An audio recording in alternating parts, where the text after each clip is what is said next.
අද අපි ඉගෙන ගනිමු බොහොම ඉක්මනින් හරිම අඩු අමුද්‍රව්‍ය ප්‍රමාණයක් යොදාගෙන පෙන්සිල් කේස් එකක් නිර්මාණය කරගන්න හැටි. දැන් මේ අද කාලේ තියෙන ආර්ථික තත්ත්වෙත් එක්කලා පුංචි දුවලට ඉස්කෝලේ ගෙනියන්න යාලා කැමති පාටවලින් වියදම අඩුවෙන් අපිට ගෙදරදීම මෙන්න මේ වගේ ගෙදර තියෙන ද්‍රව්‍ය පාවිච්චි කරලා පර්ස් එකක් මහලා දෙන්න පුළුවන්. දැන් මෙතන තියෙනවා කොලර් ස්ටිෆ්ටින් කොටසක් සහ රෙදි කොටසක්. කොලර් ස්ටිෆ්ටින් කොටසේ පළ අඟල් 11යි ඊළඟට දිග අඟල් 10යි. පර්ස් එකේ පල්ල පැත්ත හැටියට මම ගන්නෙ ඒ අඟල් 11ක ප්‍රමාණය. ඊළඟට මේ කොටස් දෙක පොකට් එක සඳහා පොකට් එකට අඟල් 4ක් උස අඟල් 6ක් පළල කොලර් ස්ටිෆ්ටින් කොටසක් සහ රෙදි කොටසක් මම කපලා ගත්තා. රෙදි කොටස් දෙකම ස්ටිෆ් වලට වැඩි චුට්ටක් ලොකුවට තමයි ගත්තේ. ඊළඟට මෙතන තියෙන අඟල් 11ක් පල්ල සිප එකක්. ඊළඟට මේ සිප එක අඟල් 6ක් පල්ලයි සාක්කුව සඳහා. දැන් මේ මගේ අඩි රූල ප්‍රමාණය පළල අඟලයි. ඉතින් මම මේ අඩි රූල පාවිච්චි කරලා මෙන්න මේ විදිහට අඟලක් පරතරයේ හිටින විදිහට රේඛා ටිකක් ඇඳ ගන්නවා. ඔයාලට පුළුවන් කැමති නම් මේක අනිත් පැත්තටත් ඇඳ ගන්න. මං අඳින්න එක පැත්තකට විතරයි. ඉතින් මේ විදිහ ඇඳගත්තට පස්සේදී අපිට ටිකක් සවි ශක්තිමත් ගතියත් වැඩි වෙනවා. අලංකාරයත් වැඩි කරගන්න පුළුවන්. මෙන්න මේ වගේ පොකට් එකටත් මම මේ විදිහටම රූලර් එක තියලා ඇඳගත්තා. දැන් අන්නේ මං ඇඳගත්ත රේඛා ටික උඩින් මම සාමාන්‍යයෙන් මැස්මෙන් මහගෙන යනවා. අපි මේ විදිහට මහද්දී එක පැත්තක ඉඳලා අනිත් පැත්තට තමයි මහන්න ඕනේ.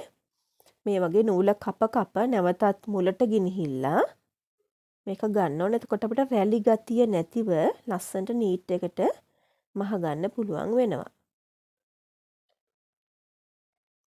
ඊළඟට අපි මේ විදිහට අපි ඇඳගත්ත රේඛා දිගේ මහලා අවසානයේ අපිට පුළුවන් මේකේ වටේ ස්ටිෆ්ලින් එකේ ප්‍රමාණයට කපලා ගන්න.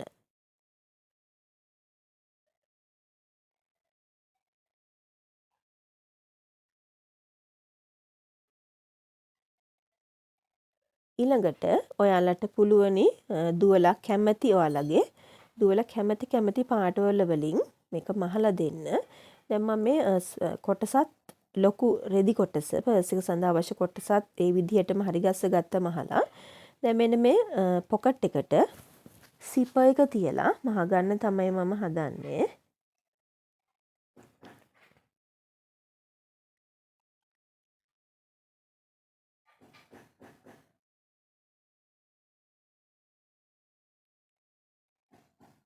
මෙන්න මේ වගේ මහ ගත්තට පස්සේදී මෙන්න මේ පර්ස් කොටස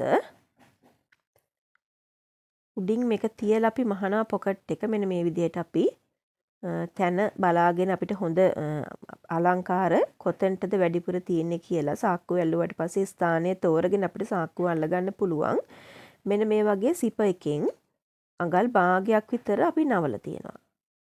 නවලා තියලා මේක රෙදි කොටසට තියලා අපි මහ ගන්නවා.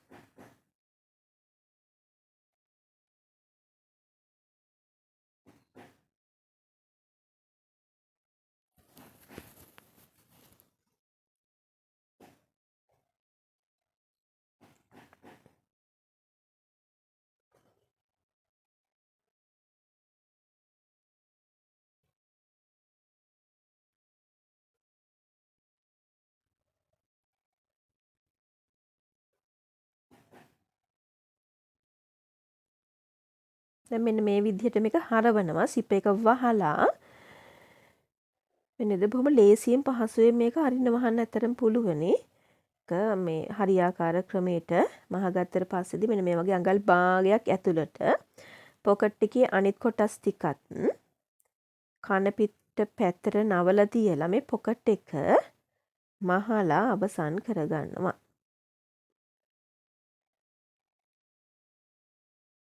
මෙන්න මේ විදිහට එක සැරයක් මේක මහගෙන ගිහිල්ලා ඊළඟට නැවත සැරයක් ළඟින්ම තවත් අවුට්ලයින් එකක් මහලා මේක ශක්තිමත් කරගන්නත් පුළුවන්, අලංකාරය වැඩි කරගන්නත් පුළුවන්. දැන් ඔයාලට පුළුවන් මේ පොකට් අල්ලද්දී මේ අතරට පයිපින් පටි වගේ තව මොන හරි විසිතුරු දේවල් දාලා මේක ගොඩක් අලංකාර කරගන්න.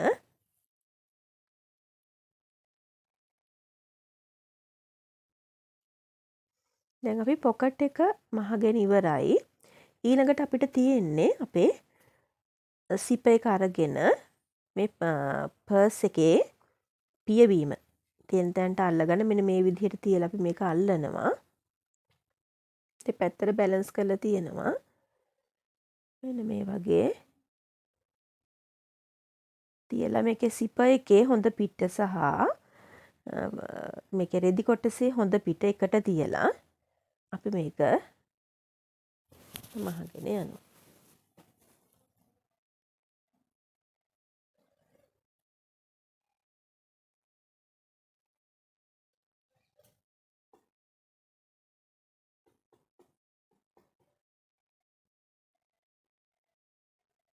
ඊළඟට මෙන්න මේ විදිහට අනිත් පැත්තත් අරගෙන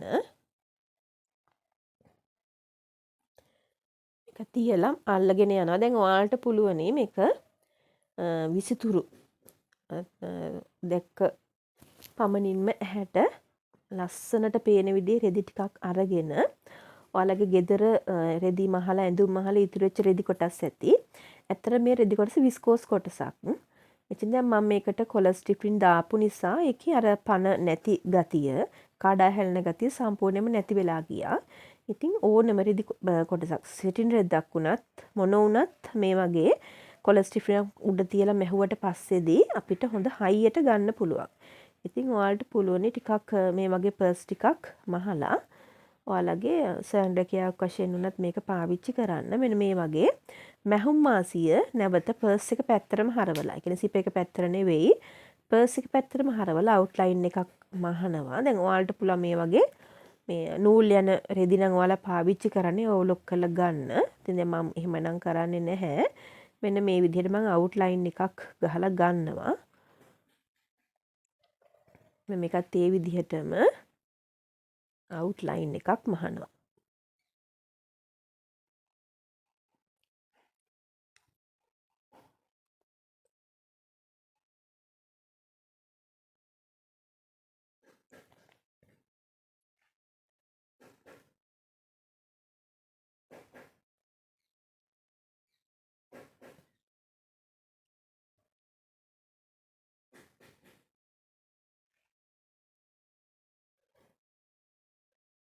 මේකේ අපිට මේ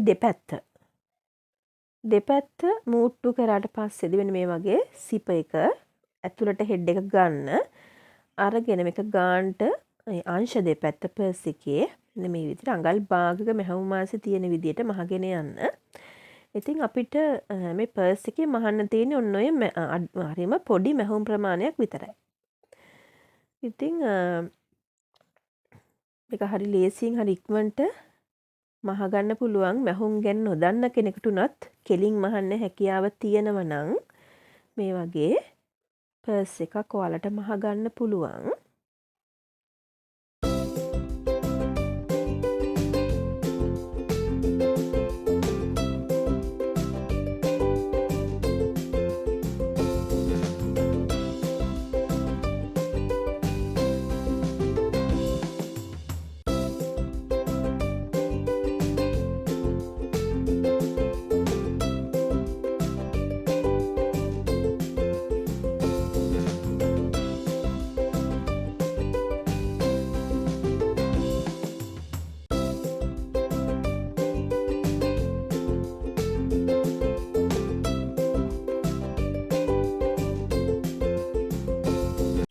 මේ තියෙන මේ හොඳ පිට හරවගත්ත පර්ස් එක. දැන් ඔයාලට පුළුවන් මේක ඔයාලා කැමති දේවල් ටිකක් පාවිච්චි කරලා ලස්සනට කැමති විදිහට පොඩි අයගේ හැ යන විදිහට ලස්සනට මේක හරි ගස්සලා දෙන්න. මම නම් මේ ටිකක් ලොකු ප්ලාස්ටික් මල් ටිකක් තමයි ගත්තේ.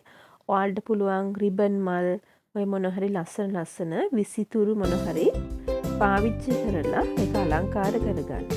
හැමෝටම සුබ දවසක් වේවා.